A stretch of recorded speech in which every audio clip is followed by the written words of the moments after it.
Hey everyone, me Kevin here with the latest on stimulus. We have updates from Pelosi, Mark Meadows, and the Problem Solvers Caucus. Donald Trump's $200 senior prescription cards will not go out until November or December. This was previously thought to go out before the election. Let's hit these updates and get ready for a, new 48-hour deadline. And if any of this makes you roll your eyes, make sure to get life insurance in as little as 5 minutes and 2 free stocks with Webull. Actually, wait, it's 3 free stocks now. They just emailed me yesterday and they're like, Kevin, through the rest of October, we will now give 3 free stocks. So yeah, if you haven't done it yet, deposit $100, get 3 free stocks with Webull. Ooh, that's a tongue twister. Okay, first, the Problem Solvers Caucus released a letter last night encouraging Democrats and Republicans to solve the national testing issue.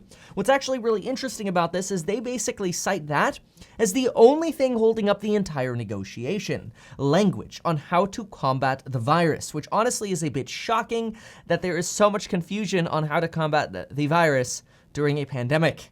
You think we, by 6 months into this now, would have had a better solution. They also state that the $500 billion skinny bill that the Senate is expected to vote on today does not go far enough, and much more must be done. This is no surprise. Also, Chuck Schumer blocked a vote in the Senate on a PPP standalone bill. So right now, the standalone bill in the Senate, dead.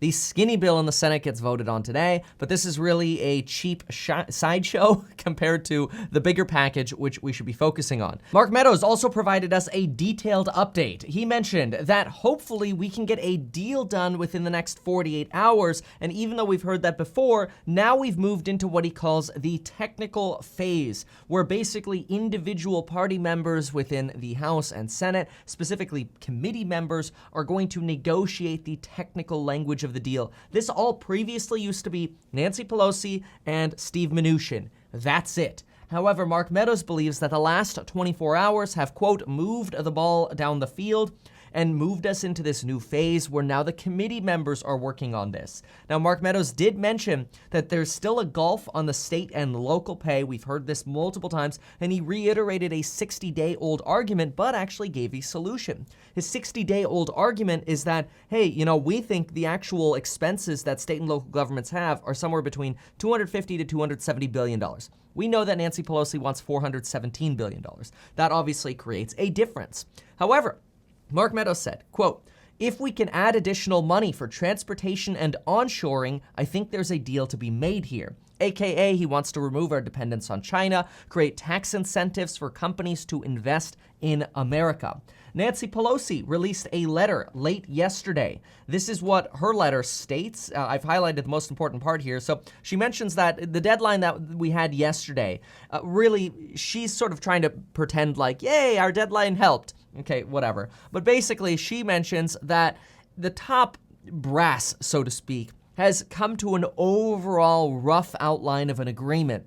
And now they are delegating, and this is similar to what Mark Meadows said, they are delegating responsibilities to the committee chairs. For example, on several open questions, the secretary and I called for the committee chairs to resolve the differences about funding levels and language. To me, it's a good step when they start delegating, because that means they're out of this bitter negotiation. And they're like, hey, you know what? On these things, let's just let the other representatives and senators deal with it. That is not bad. Nancy Pelosi also expressed a hope that we can reach an agreement before the election. So remember, an agreement is much better than nothing before the election, but it does not mean we would actually see checks before the election. It looks like we'd probably be closer to November 15th, honestly, at this point, if something got signed around November 1st.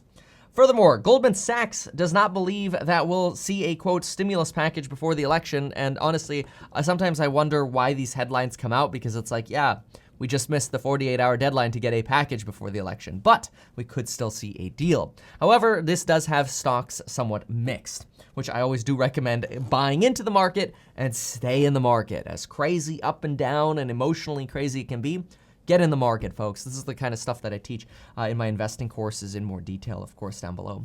On COVID, we have 60,598 new cases, which is up 36% on a 14-day average. Deaths are up to 929 with a 7% increase. on also a 14-day average. The Financial Times reported today that COVID mortality rates have actually fallen substantially, including those patients who have been admitted to an ICU after September 1st. Their mortality rates are actually substantially lower than those admitted to an ICU before September 1st. And this is mostly thanks to better treatment practices, plus using the steroid dexamethasone, which was actually originally only recommended for very severe cases of COVID, but apparently is now being used much more regularly to help reduce an overactive immune system. That's one of the problems people say with COVID, is that your immune system almost becomes so hyperactive that you end up hurting yourself more.